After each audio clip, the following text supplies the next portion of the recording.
नमस्कार विद्यार्थी मित्रांनो, आपल्या सर्वांचं सहर्ष स्वागत आहे जीके 24 मराठी या एज्युकेशनल चॅनलमध्ये. तर आज आपण जिल्हा परिषदमधील आरोग्य सेवक 40% आणि 50% साठी जो तांत्रिक अभ्यासक्रम आहे त्यावर आधारित 40 प्रश्न महत्त्वपूर्ण पाहणार आहोत. तर पहा मित्रांनो, यापूर्वी आपण 9 प्रश्नपत्रिका घेतलेल्या आहेत आणि आजची आपली प्रश्नपत्रिका आहे 10व्या क्रमांकाची. यापूर्वी सुद्धा आपण जे आहे विविध टॉपिकवर प्रश्न घेतलेले आहेत आणि ते संपूर्ण प्रश्न तुमच्या सिलेबसवर आधारित आहे. आज सुद्धा 10व्या क्रमांकाची प्रश्नपत्रिका संपूर्ण सिलेबसवर आधारित असणार आहे. यानंतर आपण कॉमन प्रश्नांना सुरुवात करतोय. तर आपल्या सिरीजचा हा शेवटचा व्हिडिओ आहे तो तुमच्या अभ्यासक्रमावर. तर सुरुवात करूया आजच्या प्रश्नांना. आजचे जे प्रश्न असतील त्यामध्ये विशेषतः प्राणी वर्गीकरण आणि वनस्पती वर्गीकरण याचा समावेश आपण जास्त प्रमाणात केलेला आहे, कारण की मागच्या काही व्हिडिओमध्ये त्यावर जे आहे ते प्रश्न कमी प्रमाणात बनवले होते. तर पहा, आजचे प्रश्न आहेत. एखादा व्यक्ती मृत्यू पावल्यानंतर त्याचा मेंदू किती मिनिटे जिवंत राहतो? तर तो 4 ते 6 मिनिटे जिवंत राहत असतो. त्यानंतर पहा, पुढील प्रश्न आहे. पर्यावरण विषयक कार्यरत असणारी जगातील सर्वात मोठी संस्था कोणती आहे? तर ती आहे ग्रीन पीस. ग्रीन पीस ही पर्यावरण विषयक कार्यरत असणारी जगातील सर्वात मोठी संस्था आहे. पुढील प्रश्न पहा. सुंदरबन राष्ट्रीय उद्यान कोणत्या प्राण्यासाठी राखीव आहे? तर वाघ या प्राण्यासाठी सुंदरबन हे राष्ट्रीय उद्यान आहे ते राखीव आहे. पुढील प्रश्न पहा. तारा मासामध्ये कोणती सममिती आढळून येते? तर ती असते अरीय सममिती. तारा मासा जो आहे त्यामध्ये अरीय सममिती ही आढळून येते. द्विपार्श्व सममिती कोणत्या प्राण्यांमध्ये आढळून येते? तर कीटक, मासे, बेडूक, पक्षी आणि माकड यामध्ये द्विपार्श्व सममिती आढळून येते. नंतर पहा, सत्यदेह गुहा कोणत्या प्राणी संघामध्ये आढळतो? तर तो रंध्रीय प्राणी संघामध्ये सत्यदेह गुहा हा जो आहे तो आढळत असतो. त्यानंतर पहा, पुढील प्रश्न आहे. गोल कृमींच्या शरीरामध्ये कोणती देहगुहा असते? तर ती असते फसवी देहगुहा. नंतर पहा, पक्ष्यांमध्ये कोणत्या प्रकारचे रक्त आढळते? तर उष्ण रक्त आढळते पक्ष्यांमध्ये. हा एमपी प्रश्न आहे, परीक्षेला विचारला जाऊ शकतो. अत्यंत सोपा प्रश्न आहे. तर पहा, पक्ष्यांमध्ये उष्ण रक्त जे आहे ते आढळत असते. त्यानंतर जर आपण सरीसृप हे प्राण्यांमध्ये जर विचार केला तर शीत रक्त आढळते. नंतर पहा, मत्स्य प्राणी जे असतात, मत्स्य प्राणी वर्गात ज्या प्रकारचे प्राणी येतात त्यामध्ये सुद्धा शीत रक्त आढळत असते. त्यानंतर पहा, सायक्लोस्टोमाटा प्राणी संघाची उदाहरणे कोणती आहेत? तर पेट्रोमायझॉन आणि मिक्सिन हे जे आहेत ती उदाहरणे आहेत कोणत्या प्राणी संघाची?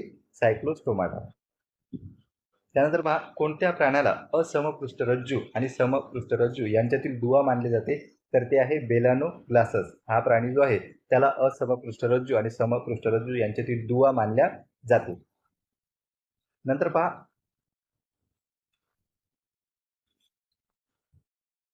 इकायनोडर्माटा प्राणी संघातील प्राण्यावरचे काटे कशाचे बनलेले असतात? तर ते बनलेले असतात कॅल्शियम कार्बोनेटचे.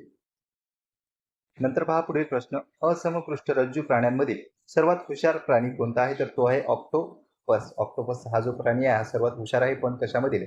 असमपृष्ठरज्जू मधील. नंतर पहा, प्राण्यातील दुसरा सर्वात मोठा संघ कोणता आहे? तर तो आहे मोलुस्का. आणि जर पहिला संघ विचारला तर तो आहे ऑर्थोपोडा. ऑर्थोपोडा हा प्राण्या संघातील सर्वात मोठा संघ आहे आणि दुसरा जर विचारला तर मोलुस्का. त्यानंतर पहा, पुढील प्रश्न पाहूया.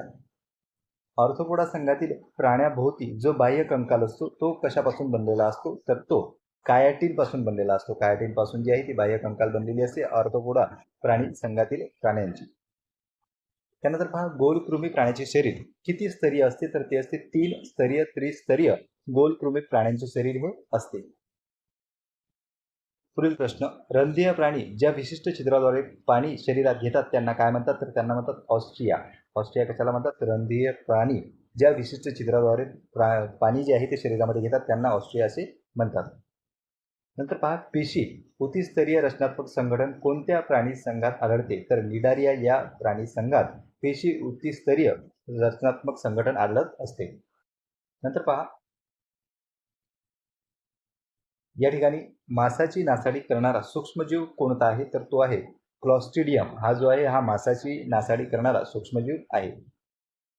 नंतर पहा, अतिसाराच्या उपचारासाठी कशाचा वापर करतात? तर प्रोबायोटिक्सचा वापर हा अतिसाराच्या उपचारासाठी केला जातो.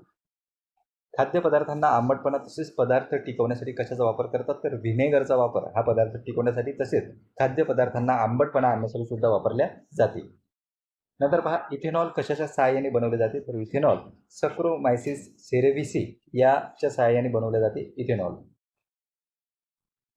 पुढील प्रश्न पहा, सोया सॉस कशाच्या मदतीने बनवले जाते? तर ॲस्परजिलस ओरायजी याच्यापासून सोया सॉस जे आहे ते बनवले जाते.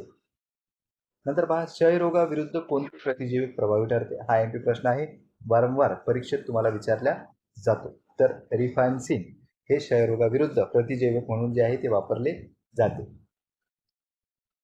त्यानंतर पहा, सांडपाण्यातील मानवनिर्मित रसायनांचे विघटन कोणते जीवाणू करतात? तर ते फिनॉल आणि ऑक्सिडायझिंग हे जे दोन जीवाणू आहेत ते सांडपाण्यातील मानवनिर्मित रसायनांचे विघटन करतात. पहा, कोणत्या जीवाणूद्वारे धातूचे झिरपण्यापूर्वीच संयुगात रूपांतर केले जाते? तर ते जीवाणू आहे ते जीवाणू तर थायोबॅसिलस आणि सल्फोलोबस हे दोन जीवाणू आहेत ज्यामुळे धातूचे झिरपण्यापूर्वी संयुगात जे आहे ते रूपांतर केले जाते. पुढील प्रश्न पहा मित्रांनो, समुद्रावरील त्यांचे तवंग नष्ट करण्यासाठी कोणते जीवाणू वापरतात? तर अल्कॅनिहोरस, बार्कुमेन्सेस आणि सुडोमोनास. तर या ठिकाणी पहा, हा जो उच्चार आहे आपण मराठीत कन्वर्ट केलेला आहे त्या कारणाने कठीण स्वरूपाचा वाटू शकतो, पण लक्षात ठेवणं महत्त्वाचं आहे. नंतर पहा, प्लास्टिकच्या बाटल्यांचे विघटन कोणत्या प्रजातीचे जीवाणू करतात? हा सुद्धा आणखी प्रश्न आहे. तर ते आहे व्हिब्रिओ. व्हिब्रिओ हे जे जीवाणू असतात ते प्लास्टिकच्या बाटल्यांचे विघटन घडवून आणतात. नंतर पहा, बीटी वांगी कशापासून तयार केली जाते? तर बॅसिलस थोएन्जाएन्सिस यापासून जी आहे ती बीटी वांगी तयार केली जातात. नंतर पहा, गोल्डन राईसमध्ये कोणते जीवनसत्व टाकण्यात येते? तर जीवनसत्व ए हे जे आहे ते गोल्डन राईसमध्ये टाकण्यात येते. आणि पहा, गोल्डन राईस 2 मध्ये साध्या तांदळापेक्षा किती पट जास्त बीटा कॅरोटीन असते? तर ते असते 23%. बीटा कॅरोटीन जे असते ते साध्या तांदळापेक्षा गोल्डन राईसमध्ये 23% जास्त असते. नंतर पहा पुढील प्रश्न, नायट्रोजन स्थिरीकरणासाठी कोणत्या जीवाणूचा वापर करतात? तर नायट्रोजन स्थिरीकरणासाठी ॲझिटोबॅक्टर या जीवाणूचा वापर केला जातो नायट्रोजन स्थिरीकरणासाठी. नंतर पहा, विषाणूजन्य रोगाच्या उपचारासाठी कोणत्या प्रथिनांचा गट वापरतात? या ठिकाणी वापरतात आहे तर इंटरफेरॉन हा जो गट आहे प्रथिनांचा तो विषाणूजन्य रोगाच्या उपचारासाठी वापरला जातो. नंतर पहा, इंटरल्युकिन कशासाठी वापरतात? तर कॅन्सरसाठी इंटरल्युकिनचा वापर जो आहे तो केला जातो. इरिथ्रोपायोटिन कशासाठी वापरतात? तर ॲनिमियासाठी इरिथ्रोपायोटिनचा वापर जो आहे तो केला जातो. नंतर पहा, कोणती वनस्पती जमिनीतून आर्सेनिक शोषून घेते? तर टेरिस विटाटा ही जी वनस्पती आहे ती जमिनीतून आर्सेनिक जे आहे ते शोषून घेते. नंतर पहा, कोणती वनस्पती युरेनियमचे शोषण करते? तर ते आहे सूर्यफूल. सूर्यफूल ही वनस्पती युरेनियमचे शोषण करत असते. पुढील प्रश्न, प्रदूषित पाणी व जमीन कोणता जीवाणू शुद्ध करतो? तर सुडोमोनास हा जो जीवाणू आहे तो प्रदूषित पाणी व जमीन शुद्ध करत असतो. तर पहा मित्रांनो, या व्हिडिओमध्ये आपण अत्यंत महत्त्वाचे 40 प्रश्न पाहिलेले आहेत. यानंतर आपण जे घेऊन येणार आहोत आता महासंग्रामच राहणार आहे. सर्व प्रश्न त्यामध्ये मर्ज असतील. ही जर तुम्हाला PDF हवी असेल तर डिस्क्रिप्शन बॉक्समध्ये लिंक दिलेली आहे ग्रुपची, त्यावर जाऊन सुद्धा तुम्ही ही PDF डाउनलोड करून घेऊ शकता. सर्व PDF जे आहे त्या तुम्हाला अवेलेबल करून देण्यात येतील.